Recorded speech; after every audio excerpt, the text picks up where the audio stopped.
Hey everybody, welcome to GenX Journeys. I'm Paul Stressner. Before getting into today's episode, I always like to start with a little gratitude. And today I'm really feeling grateful for the writing journey I'm on. I'm wrapping up my story for the Rich Thinking Project. You can see my head. Yeah. Well, that's I'm co-authoring that book with I think about 30 people, and it'll be coming out October 2nd. So I'm wrapping things up with that. So that's exciting. There's a lot of great authors, so I'm excited about that. And it just writing this, it's really making me reflect and dig deeper. I'm writing about mindset and how it helped me finish the marathon this past year after failing to do it the first time I did it. So, and I stuck with it. And so I'm writing about my mindset with that and hopefully it'll help other people. And on top of that, I'm also a part of another big project called Born to Risk. And it's the inaugural Veterans Edition, which will be coming out. It'll be coming out before Rich Thinking and actually be coming out pretty soon. I think it's in, I believe it might be printed out already, so that'll look for that coming soon. I'll keep you all posted about that. And so I have a lot, happening right now. I'm just grateful to be in this creative space. It's so exciting. And actually, speaking of Born to Risk, that's how I connected with today's guest, Matt Melvin. Matt has a very unique and intense story. He's been through prison, multiple life challenges, and a lot of situations that would break most people. But what stood out to me isn't just that what he's been through, it's how he thinks, how he processes things, and how he talks about taking responsibility and having real, honest conversations, even when they're uncomfortable. So no small talk here, baby. And that's what we're getting into today, mindset shifts, mental health. And so many of us, especially Gen X, we were never really taught how to deal with what's going on inside. So this is one of those conversations that might challenge you a little bit, but also hopefully it will get you thinking in a different way. So let's get into it. And welcome to the show, Matt. Thanks so much for having me on the show. Yes, exciting. And before we get started, would you like to say anything that you're grateful for today? Grateful for God above, God in heaven, for the sunshine, getting up in the morning, having amazing friends in my life that I can call, which I didn't always have in my life. Meeting amazing people through Emilio's group, the Born to Risk. Awesome. And you've been through a lot. You have a book about it as well, and you've been to prison, you've had multiple life resets, and for people hearing your story for the first time, you like to give a version of your story, My like, book is called Bullied Behind Bars. A gay Christian Trump supporter goes to prison. I mhm. wrote it the second time I was in prison, 10 different institutions, 4 states, 16 months in prisons, and a month and a half in a halfway house. I spent a lot of time in solitary confinement. While the prison may have had my body, they didn't have my mind. And it allowed me to work on myself, sharpening my saw, getting into my word, exercising, making my bed, praying, fasting. All of these disciplines have helped me to become the man I am today. Okay, yeah, and your spirituality is a big part of your life, and yeah, I feel like that's been a big part of how you've made it through.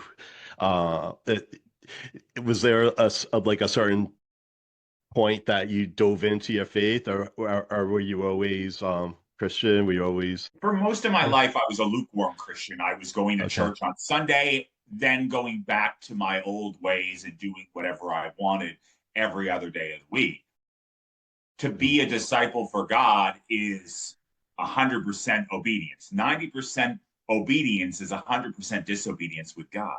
The way I like Yeah. to tell people, when you go to get your car aligned, you get your car aligned with the manufacturer. There's no negotiation with God. It's not a contract. There's no back and forth. It's either God's way or you go your own way. I had a near death experience in August 2015 when I was driving on 495 in the middle lane going 72 miles an hour, which is quite slow for me. I've been known to go 130. When a Lexus SUV was traveling west,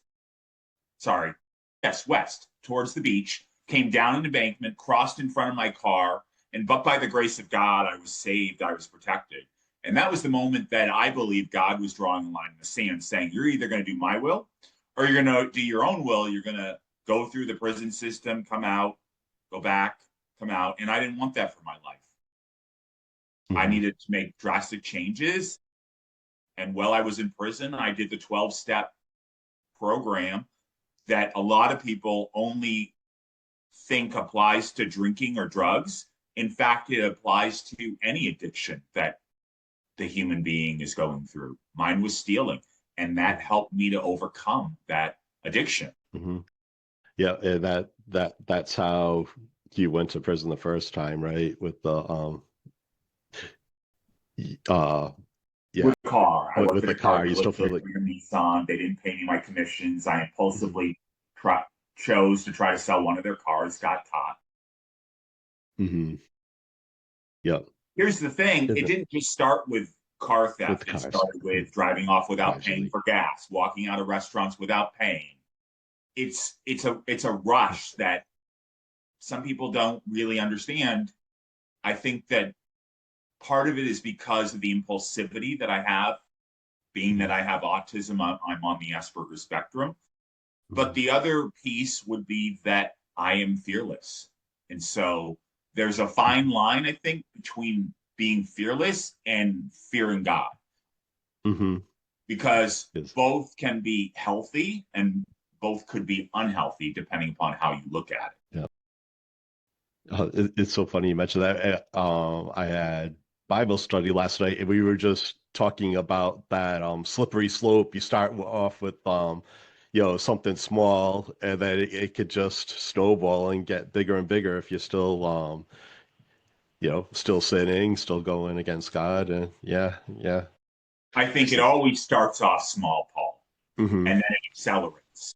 yeah, yeah, and yeah, that goes with any addiction, really. You always hear about marijuana being the gateway drug, and people go bigger than that.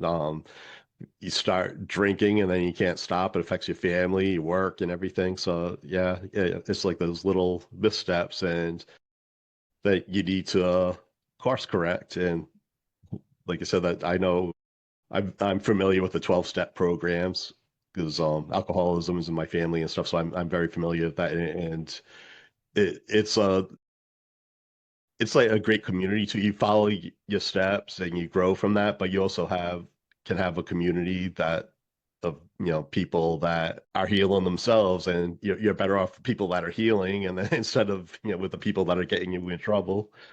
So It's um, not just a 12-step program, it's a lifestyle. yeah, hmm And yeah, it's you're not not done. how Yeah. fast can I get through the 12 steps and move on with my life. hmm Because what you'll find is that when you're in an addiction mindset, people who are chronically addicted may overcome one addiction and then have another addiction. Yep, I've heard about that too. Yep. Let's see. Another topic that we had talked about was about victimhood, versus ownership. So when did that shift start happening for you? When you say, "Oh, yeah, I gotta fix this." When I started writing my book and I realized how Mhm. my path had led me to a lot of poor decisions because I was not taking accountability for my action. I was in victimhood. I was blaming other people. I couldn't recognize my impact on other people until I started loving myself, and forgiving others. And that all Mhm. started with looking in the mirror and telling myself, I love you. That's huge. Yeah. Also, getting rid of negative people out of my life. Mhm. I try to surround myself with positive people and people that can build me up. Mhm. We live in a very negative world. It's very easy to get into negative. I challenge you and every one of your listeners to look at something that you may see as negative and just do a 180 shift on it. You can look at a glass as half empty or half full. It's all based on your perspective. A good friend of mine, we talked this morning, and I was telling him that I've been a part of 12 or 13 men's groups. And I said that oftentimes I find that men are talking about me, gossiping. And he said to me, well, that's a good thing. That means you're invoking something in them that is bringing out something that is exactly like them. Because a lot of times when somebody bothers us, it's a mirror, it's a reflection back on us that it's something we do that we can't see that it might have an impact on another person. So I encourage you, if you are I'm out in the world and I see something that bothers me, investigate it. Look at why that bothers you, because it's all goes right back to the self. Yeah. And it's so easy to fall into that, especially everything online these days, and you go into these silos, and you're not looking at yourself. And another good point too is that there's a lot that you can't control. You can't control things that happen. All you can do is control how you handle it, how you react to it. So I think that's a big part of it as well. I can only control my thoughts. And Mm-hmm. when I'm going into a situation, I look at it, is this a good situation for me to be in? Mm-hmm. And if it's not, I get myself out of it. If you or somebody that's listening has an addiction, do not put yourself in precarious situations. I know a lot of men struggle with lust. Do not go to gyms. Do not go to beaches. Try to be in an environment where you're not tempted to sin, because sin doesn't just happen. It's in the mind first, and then it goes to the heart. Yep. Yep. And yeah, and also the media you consume as well. Like I know sex addicts, there's certain shows that they can't watch, and because they'll display like women or men that are you know scantily clad, or there's situations, and then that triggers them. And yeah, so yeah, between your environment and what you're consuming, that's huge. And just to be aware of that yeah, that's huge. And like you're saying, you need to reflect on yourself, and you stop and think. And journal what Sure. comes up when Hmm. somebody it triggers you. Write about it, think about it, talk to somebody, and make I statements. That's Hmm. much more powerful. It's very easy to get into you, we, they statements, but that's all victim. Hmm. If you're in victim, you cannot get help. Yeah. I live with a mother who's in victimhood 24/7, 365. And it's really a terrible place. I was in it. It was an awful place. I I went to 35 therapists and couldn't figure out what was going on until I started doing work on myself and not looking to another person to help me. That's when the real transformation began. It's not just a one and done, it's a lifelong journey. I want friends in my life that are working on themselves, that don't Hmm. think that they have everything figured out, Yeah, so nobody and does. are So yeah. Mhm. very quick and set when they try to point the finger at somebody else, they always understand that there's three fingers pointing back at them. Mhm. And that's Yep. this whole mirroring. I learned that from doing men's weekends. Because guess what? I was almost every weekend I did, there was a man that had to do what we call a clearing.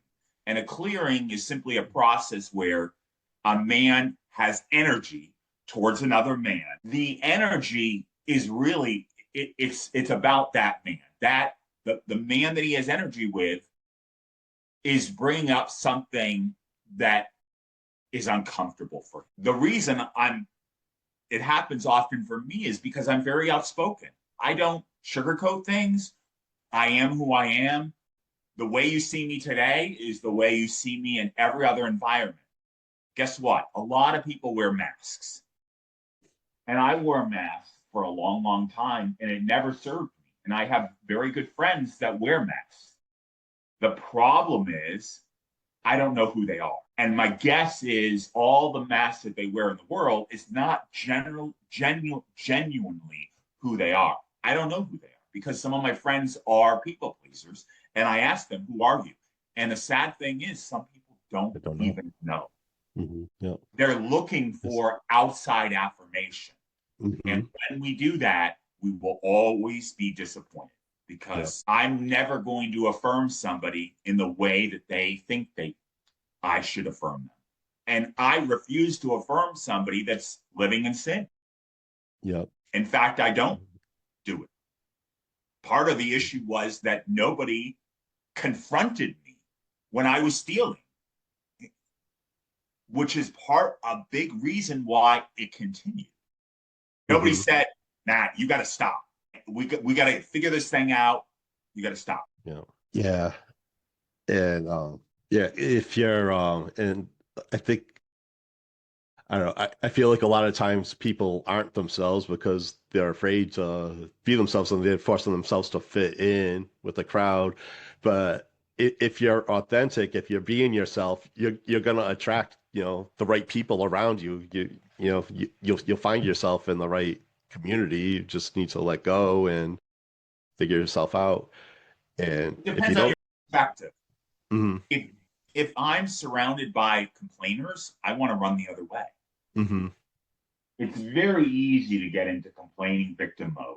It's a lot more yes, challenging to look at something positively that may be a struggle. I had to, when I was in prison, I was singing and dancing around. This was uncharacteristic of a prison. You're supposed to be angry. You're supposed to be screaming. You're supposed to be this. No, mm-hmm, you're not. Who said you're supposed to be like that? The mm-hmm, Paul was in prison many, many times, and he was jumping up and down, joyful. I think we need to be happy in all circumstances, and that is hard. I understand that. I've been in very, very challenging circumstances. Oh, his name slipping my mind. That there is an author who wrote about joy. He found joy when he was in a concentration camp in Nazi Germany. I can't remember. I wish I could remember his name. Although people listening might know it. But yeah, like even in that darkness, he found a way to find joy. So it's just work to, you know, shift your mindset and, look for the positive. I mean, what else are you gonna do? And get out of comfort. It's very Hmm. easy to get into comfort. Yeah. I encourage each one of your listeners to do something risky every single day. Does that mean robbing a bank? No, absolutely not. What does it mean to take a risk? It means going up to somebody that you may not otherwise associate with and say hello. How are you? Hold the door for somebody. Mhm. It's those small steps that can help somebody. Yep. The true character of a man is how he treats somebody that can't do anything for him. Yep. Agreed. And yeah, I know when I was younger, I was painfully shy, everything, and now here I am with I took these steps and now I have a podcast. I just meet strangers. I go to go to events out of state and meet people and I do my races. I go up to local people to find out about the area, just saying hello and asking, tell them what I'm doing and they're like thrilled to show off and tell me about, what where they grew up and about the local area. So yeah, it just lifts you up, and then you just take just like you could take steps to go down a really bad slide. There, you can also take steps the opposite way and make things better for your life. Find an accountability partner Mhm, that can hold you accountable for your actions. It isn't a friend. Your mhm, accountability partner is somebody that's going to be honest with you. And sometimes we don't always want to hear the truth. The truth yep, sometimes hurts, hurts. Yep, but lies in the end hurt a lot more. yep, All secrets will be revealed. mhm, If you are holding something secret, tell somebody. It will come out. And I don't want you to be in a situation like I was in. Talk to people. Don't isolate. Yeah. Find activities where you can move your body. Dancing, Mm. cooking, gardening. I'm an ocean swimmer. Get away from activities that are isolating. TV, sports, video games. Those are very depressive activities, in my opinion. Hmm. And they really don't offer any value. Right. Yeah. Yeah. For example, for me, I might do running groups. I'm in a writing group. So even though that's kind of like a solo thing, you're just writing, but if you're with a group of people, you feel the energy and you help each other out. And I mean, not even to mention church, all the activities we do. Like I said, I did Bible study last night. We do things for the community. We have get-togethers and stuff. So just yeah, surrounding yourself with people because you can go in a dark place if you're by yourself all the time and isolated. Um, Another thing I'd like to get into that I know you like to talk about is that a lot of us Gen Xers, we grew up, not talking about our feelings and we just push through and deal with that. So I know you have opinions about talking about your feelings and if you want to talk about that. So that, 'cause when we were talking, yeah, you were even saying how a lot of times you hear men talking, they'll just talk about sports and then, you avoid topics that are, meaningful. It took me 3 years for one of my closest friends to finally stop using sports, whether leaves turning in New England, as defense mechanisms. It's a lot easier to talk about things that have no significance. It's much more challenging and risky to talk about feelings and what's going on with us. The 6 different emotions: scared, angry, happy, excited, and then loving. And it was 5, not 6. Mhm. Those are the 5 emotions. And when you're in an emotion, a lot of guys try to say, I'm kind of sad. You're either sad or you're not. There's no, Mhm. just like with God, you're either all in for God or you're not for God. God Mhm. will spit out lukewarmness. And I encourage Exactly. all of you to Hmm. not get into lukewarmness. You're either 100% in or you're 100% out. Hmm. Yep. I grew up in a family of Stoics. We were taught, suck it up, buttercup, men don't show emotion. And look what happened. Hmm. It didn't Yep. serve me. How does masking serve you? How does not being authentic serve you? And if it serves you, I want you to email me because I will challenge you that it's not serving you. And if it is serving you, it's serving you in a very negative fashion. Hmm. Yep. And how we say, how we talk is how we're feeling. Yep. There's always 2 sides of the coin. Yep. And if you're a negative person, I encourage you to start wording things in a positive way. And you will see your life transform. I've seen it. When I'm negative, my friends don't want to talk to me. When Yep. I'm positive, I get a lot more phone calls. Hmm. I'm Yeah. the same way. I had a friend that was always negative, and I just had to get rid of him because I couldn't take it anymore. Yeah. It sucks your energy out. Yeah. He was an energy suck. Yep. And every time I tried to give him advice, he wouldn't listen to it. And some people don't want to take advice. You have to be in the awareness mindset and think about how you're coming across to others. Yeah.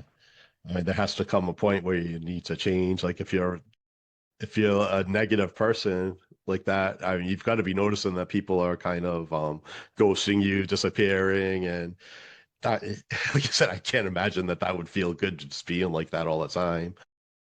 So, yeah, you just gotta try that mindset shift. A combination, like you said, I love the writing, the journaling.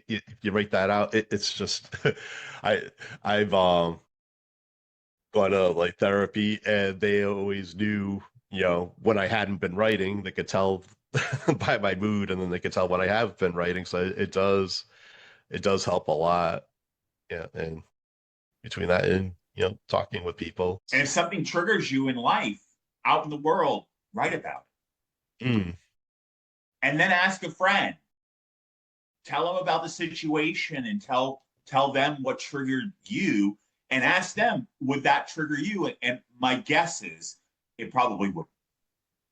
Sometimes it will, but my judgment is that oftentimes something that triggers me would not trigger another person. It's all about how I grew up, the mannerism, how somebody comes across, my environment, my life. Experiences, yep.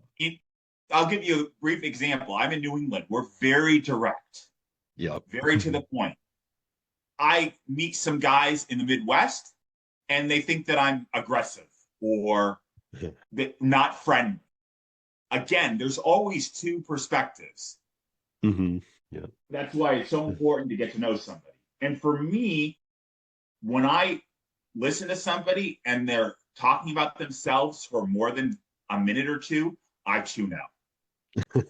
Because ego, you know what ego stands for? Edging God out. Mm-hmm. That's right. Narcissistic people love to talk about themselves. They don't Mm-hmm. care about anybody else in the room. Yeah. Yeah. Yeah. So that's a good example of somebody that would trigger you because of the way you grew up with your mother, and then that just My almost mother give you a loved to talk visceral about reaction. herself. I've been in men's groups where some guys love to talk about themselves. And I encourage you, when you're in a group of people, try to be short and concise. I'm a very short and concise person. Mm-hmm. And wait for the invitation for somebody to say, oh, tell me more. And then open up a little bit more. But when you overwhelm somebody, right away, they take a step back. And Exactly. here's how you can tell. If I'm in a room, the shoes never lie. You watch somebody's shoes and you can tell if they're interested or not. If their shoes are faced towards the door, you've done something to trigger them. Mm-hmm. When you board a plane, the stewardess always look at your shoes when you're boarding. So what do you mean by that? Why would those two just look at your shoes? That's a good question. You can tell how much money somebody has based on their shoes. Okay. It's a good indication of how much Uh-huh. money somebody has. Uh-huh. Yeah, so maybe they it took them off on how they'll be like treated on the, the flight and everything. Oh, I love this conversation we've been having. But before we wrap up, I like to do like a couple of fun questions. So what who are some of your few favorite music artists, if you have any, that especially like if when you were growing up, or they listening now? John Denver, Mm, Winona Judd, Reba McEntire, Whitney Houston, mm, Bill Collins. yeah. Yeah, I saw her all Winona Judd in concert before. She was incredible. Love her. Yeah. And did you have any crushes, like teen crushes when you were growing up? No, no, okay. Never been my personality to have a crush on somebody. Mhm, It's a little fantasy world.